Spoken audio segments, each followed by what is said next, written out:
जय हिंद। जो power plant होता है उसमें बॉयलर में जो पानी जाता है जिससे स्टीम बनती है, उस पानी को किस प्रकार से किन किन चरणों से होकर उसको गुजरना पड़ता है, किस किस फेज से होकर जाता है और उसको कैसे ले जाया जाता है और उससे स्टीम कैसे जनरेट की जाती है, हम समझते हैं।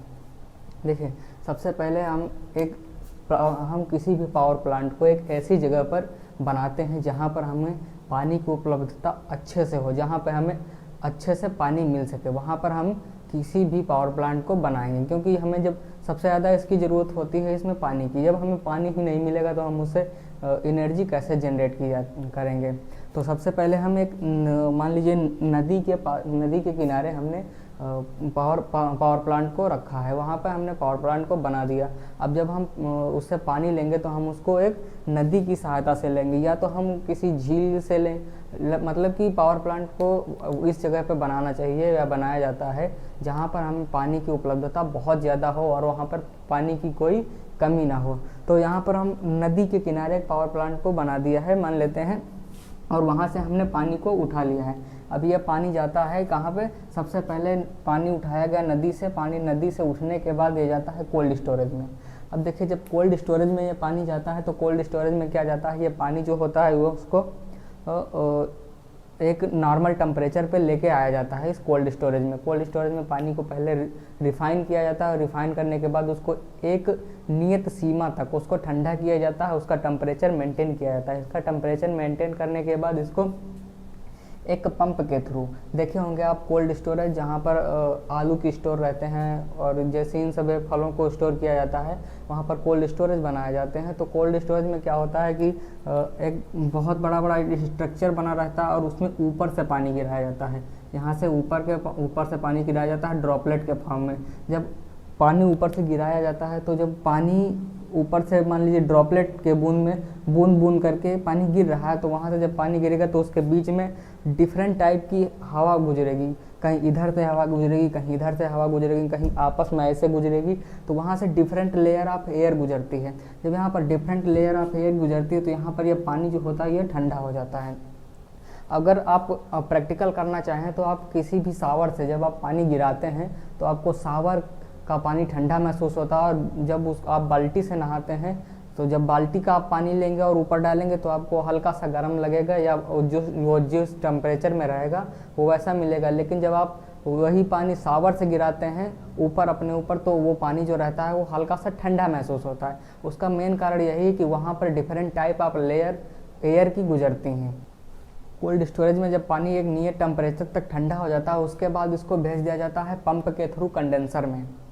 तो जब पंप के थ्रू पानी आता है, पानी अगर ऐसे बिना पंप की सहायता से भेजे तो पानी में उतना ज़्यादा प्रेशर नहीं रहेगा और उतनी ज़्यादा क्वांटिटी में पानी, उतनी ज़्यादा स्पीड में पानी यहाँ कंडेंसर तक नहीं आ पाएगा। इसलिए इसको एक पंप के थ्रू, पंप की सहायता से हम पानी को पंप करके, मतलब इस पर फोर्स लगाकर कंडेंसर तक भेजते हैं। अब कंडेंसर तक जब पानी आ जाता है तो कंडेंसर क्या करता है, इसको कंडेंसेट कर देता है। तो यहाँ पर जब कंडेंसेट कर देता है तो पानी जो कंडेंसेट उतना करता है जितना इसको रिक्वायरमेंट होती है, जितनी ज़रूरत होती है, जिस मात्रा में इसको ज़रूरत रहती है वहाँ पर ये इसको कंडेंस कर देता है। और अब ये जो पानी नहीं कंडेंस कर पाता, उसको नहीं कंडेंस कर पाता है, वो इसको फिर से पुनः उसमें कोल्ड स्टोरेज में भेज देता है। अब यहाँ से आगे बढ़ने के बाद यह कंडेंसेशन पंप आती है।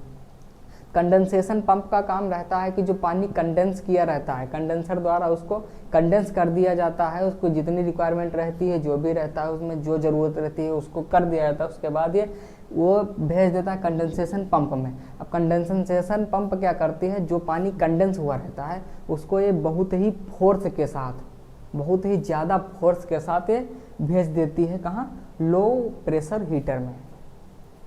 जब यहाँ से पानी कंडेंस करके ज़्यादा प्रेशर के साथ भेज दिया जाता है लो प्रेशर हीटर में।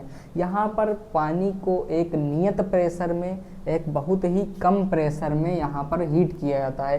मतलब कि अगर यहाँ पर हम कहें तो यहाँ पर बहुत कम हीट दी जाती है, यहाँ पर बहुत कम गर्म किया जाता है। यहाँ पर इसको लो प्रेशर, यहाँ पर प्रेशर भी उतना ज़्यादा नहीं रहता है, प्रेशर कम रहता है। और यहाँ पर इसको एक नियत प्रेशर भी कम रहता है और एक नियत टेम्परेचर तक इसको हीट किया जाता है। इसके बाद क्या रहता है, ये हीट किया हुआ पानी भेज देता है डिटेक्टर को।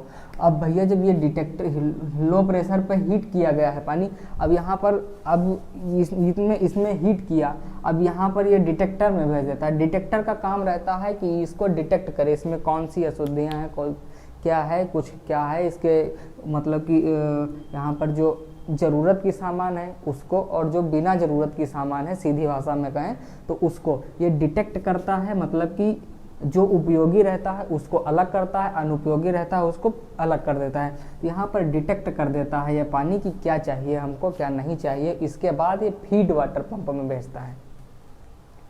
जो फीड वाटर पंप में भेजता, अच्छा ये जो मेकअप टैंक रहता है ये कोई मेकअप वाला टैंक नहीं है, ये टैंक है यहाँ पर पानी स्टोर किया जाता है, यहाँ पर पानी स्टोर किया जाता है, पानी ही स्टोर होता है। लेकिन ये पानी गर्म रहता है, ये पानी गर्म रहता है क्योंकि देखिए पहले से कुछ हीट यहाँ से आई, लो प्रेशर पर उसे हीट किया गया, उसको बॉईल किया गया, उसके बाद डिटेक्टर में भेज दिया गया। डिटेक्टर उसको क्या करता है, डिटेक्ट करता है, डिटेक्ट करने के बाद ये आगे भेज देता है। अब यहाँ पर जो पानी रहता है गर्म पानी रहता है, ये टैंक में एक स्टोर किया। अच्छा ये पानी आता कहाँ से है, ये पानी आता है जब हमारी एनर्जी जनरेट होती है, जो स्टीम बनी रहती है, स्टीम में मॉइस्चर कंटेंट रहता है उसमें, उसको जब स्टीम जब ठंडी होती है तो उसमें जो पानी के पार्टिकल होते हैं वो एकत्रित हो जाते हैं, उसको कलेक्ट किया जाता है। और जब ये पानी कलेक्ट किया जाता है तो इसको कहीं ना कहीं कलेक्ट तो करना ही पड़ेगा, या तो फिर इसको हम अगर फेंक दें तो ये वेस्ट हो जाएगा। जब इसको हम फेंक देंगे तो हमें पानी को गर्म करने के लिए और ज़्यादा कोयले की ज़रूरत पड़ेगी, या हम जिस चीज़ से गर्म कर रहे हैं वो लकड़ी हो, कोयला है, पेट्रोल है, कुछ भी हम किसी भी चीज़ से अगर उसको गर्म करते हैं तो हमें दोबारा से उतनी ही मेहनत करनी पड़ेगी। इसलिए हम इस पानी को स्टोर कर लेते हैं, तो इसको एक मेकअप टैंक में स्टोर किया जाता है। तो यही पानी फिर से यहाँ पर भेज दिया जाता है। अच्छा कुछ पानी इधर से आता है और कुछ पानी यही पानी रिसाइकिल करके भेज दिया जाता है। अब ये फीड वाटर पंप में आया, फीड वाटर पंप में आने के बाद यहाँ पर हाई प्रेशर हीटर में जाता है। अब यहाँ से तो सब कुछ ओके हो गया, यहाँ तक तो सब कुछ ओके हो गया। अब इसके बाद आता है हाई प्रेशर हीटर, जो पानी रहता है इसको फीड वाटर पंप द्वारा इसको फिर से गर्म करके इसको फिर से भेज दिया जाता है हाई। अब यह जब आगे जाता है तो हाई प्रेशर पे इसको बहुत ही हाई प्रेशर पर हीट किया जाता है। मतलब यहाँ पर अगर हम इसको कह दें तो यहाँ पर बहुत ही ज़्यादा गर्म किया जाता है, यहाँ पर बहुत ज़्यादा गर्म किया जाता है। किसी भी पानी को जब आप बहुत ज़्यादा गर्म कर लेंगे, एक होता है नॉर्मल गर्म करना, एक होता है बहुत ज़्यादा गर्म करना। जब बहुत ज़्यादा गर्म करेंगे तो यहाँ पर बहुत ज़्यादा स्टीम जनरेट होगी। अब ये स्टीम और पानी दोनों मिक्सचर होके जाते हैं यहाँ पर इकोनोमाइज़र में। इकोनोमाइज़र जो होता है उसको इकोनोमाइज़ करता है। हालांकि यहाँ पर ये एक हीट एक्सचेंजर की तरह काम करता है, लेकिन यहाँ पर ये सबसे ज़्यादा इकोनोमाइज़ करता है उस पानी को। इसके बाद ये चला जाता है बॉयलर में।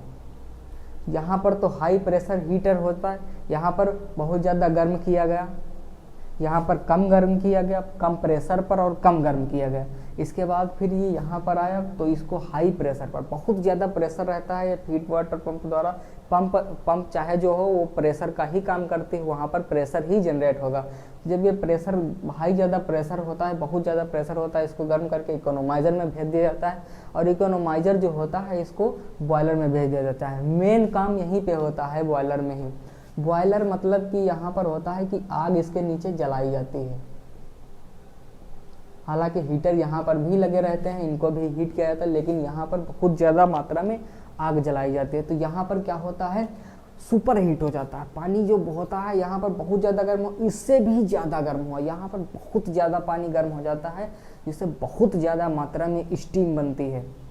स्टीम बनती है। अब यह क्या करता है, स्टीम जो बनी रहती है, अब कोई भी चीज़ हो, यहाँ से इतनी मोटी पाइप है और इस पाइप से आप अगर स्टीम पास कराएंगे तो बहुत ज़्यादा मात्रा में स्टीम होती है, और फिर इसी स्टीम को यहाँ से इतने मोटे पाइप द्वारा भेजा गया, और यहाँ पर इसका एरिया जो होता है उसको कम करके इस नोक के बराबर यहाँ पर जो रहता है वो बहुत ही कम सुराख रहता है। जहाँ पर जब आप इतना ज़्यादा मोटा पाइप में स्टीम लेके आएंगे तो ये बहुत ज़्यादा होगी। अगर जब आप इसको यहाँ से निकालेंगे तो सोचिए कितनी ज़्यादा फोर्स के साथ, कितनी ज़्यादा हाई प्रेशर के साथ और फोर्स के साथ यहाँ से निकलेगी। तो जब यही मतलब है इसका कि ये यहाँ से स्टीम जनरेट हो गई और यहाँ पर इस पाइप से जब यहाँ से लेके आया तो यहाँ पर बहुत ज़्यादा स्टीम होती है और फिर इसको इतनी पतली सुराख से जब गुजारेंगे तो बहुत ज़्यादा फोर्स के साथ, बहुत ज़्यादा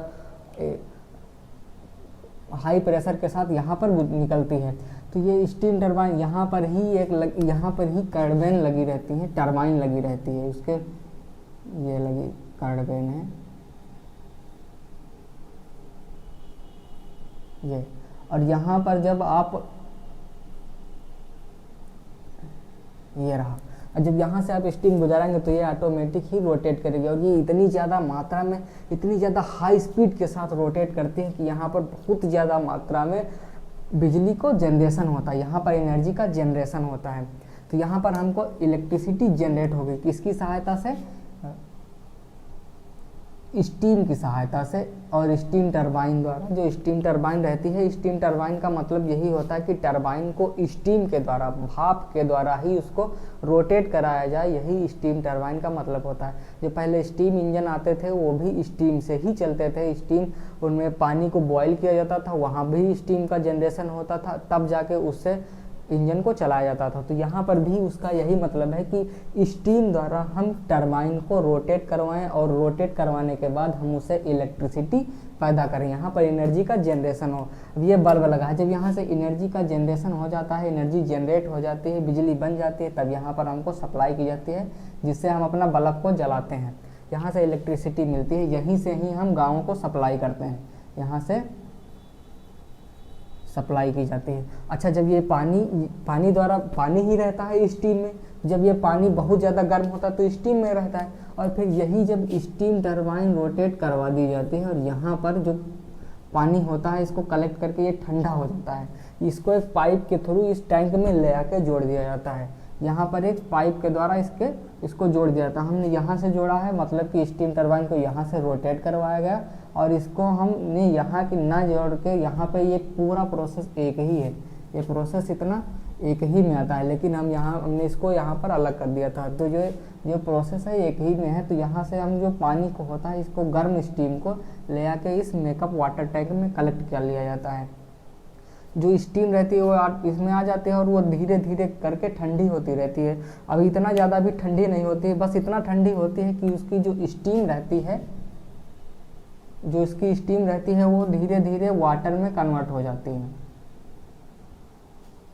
इतना ज़्यादा यहाँ पर ठंडा कर दिया जाता है। हालांकि इसको बहुत ज़्यादा ठंडा भी नहीं होती है, अगर बहुत ज़्यादा ठंडी हो जाएगी तो हमको फिर से उतना ही ज़्यादा गर्म करना पड़ेगा और जब गर्म करेंगे तो हमारा एनर्जी जनरेशन की जो कास्ट है वो ज़्यादा महंगी पड़ जाएगी। इसलिए हम इसको कलेक्ट कर लेते हैं और इसी पानी को, जो कलेक्ट किया गया पानी रहता है, ये पहली बात गर्म तो रहता ही है, सिर्फ इससे जो स्टीम रहती है स्टीम से वाटर में कन्वर्ट हो जाता है। इतना सिर्फ ठंडा किया जाता है, बाकी ये उतना ही ज़्यादा गर्म रहता है, उतना ही खौला हुआ पानी रहता है। तो इसको ना तो हमको मिनरलाइज करने की, डीमिनरलाइज करने की आवश्यकता रहती है और ना तो ही डिटेक्ट करने की आवश्यकता रहती है, ना तो इसे लो प्रेशर हीट पे ही गर्म किया जाता है। ये पूरा पानी ये सब डिटेक्टर से डिटेक्ट करके जाता है, डीमिनरलाइज रहता है यहाँ पर, और ये जो कलेक्ट किया जाता है तो यहाँ पर ये एक सेचुरेटेड फॉर्म ऑफ वाटर होता है, एक सेचुरेटेड फॉर्म होता है। तो फिर से इसी को रिसाइकिल कर लिया जाता है। जब हम इसको रिसाइकिल करते हैं तो रिसाइकिल करने का एक फ़ायदा भी है, यहाँ पर हमको ज़्यादा पानी की ज़रूरत नहीं पड़ेगी। सबसे बड़ा फ़ायदा तो ये रहता है कि हमारी जो एनर्जी जनरेशन की, मतलब बिजली बनाने की जो कास्ट रहती है वो सबसे ज़्यादा कम हो जाती है, इससे कुछ हद तक कम हो जाती है। कुछ हद तक कम हो जाने से ही इस जो पावर प्लांट रहता है उसको बहुत ही बड़ा फ़ायदा होता है। अगर यही पानी मान लीजिए हम इसको वेस्ट के फॉर्म में इसको अलग कर दें, इसको फिर से नदी में छोड़ दें, जब इसको हम फिर से नदी में छोड़ देंगे तो ये फिर से उठाएगा, यहाँ पे फिर से हमारा जो कोल्ड स्टोरेज रहेगा उसकी ज़रूरत पड़ेगी, यहाँ पे फिर से हमको कंडेंसेट करना पड़ेगा, फिर से लेके आके पंप के थ्रू उसको पंप करना पड़ेगा, प्रेशर पर गर्म करना रहेगा, डिटेक्टर डिटेक्ट करेगा उसको, तब जाके भेजेगा। इसलिए हम इसको वेस्टेज ना हो देने से बेहतर है कि हम इसका रिसाइकल कर लें। रिसाइकल करने से यही फ़ायदा रहता है कि हमें पानी का, एक तो पानी का वेस्टेज नहीं होता है, दूसरा हमें गर्म पानी मिल जाता है और तीसरा सबसे बड़ा फ़ायदा रहता है कि जो इसके बनाने की लागत आती है ये बहुत ही कम हो जाती है। तो आई होप इस वीडियो में दी गई जानकारी आपको समझ में आई। इसी के साथ मिलते हैं नेक्स्ट वीडियो में, तब तक के लिए जय हिंद।